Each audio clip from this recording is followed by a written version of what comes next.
شوفوا اول حاجه راح نخدم نقشر البطاطا تاعي، نحطها تستقلى عادي، راح نديرو فريت عادي.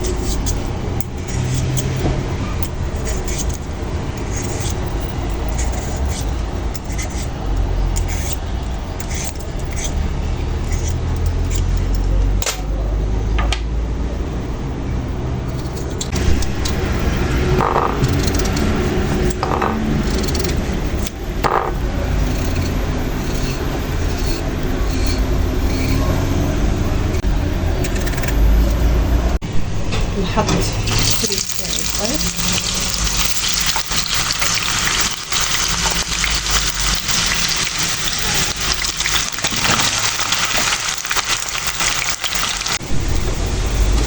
شوفوا راح نرحيها الطماطم تاعي، تحبي تربيها ربيها. انا شوفوا الطماطم تاعي بعد ما رحيتها،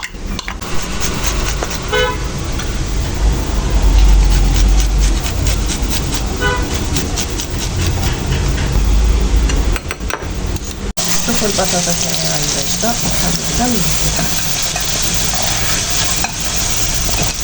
شوفوا نحط فيها الطماطم والثوم اللي ربيتهم. الطماطم ما صعب، نغطيهم تخليهم عادي، تخليهم وراهي الخلاط شوي. راح نبدا نحلها الماء بشوي.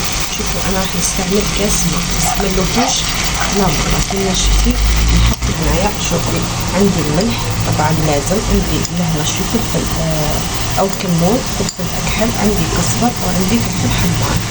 راح نحطهم اللي عندك واللي تحبي، خاصة على بالنا حنا في الجزائر. شوفوا دوكا راح نكمل باقي الماء اللي في الكاس تاعي.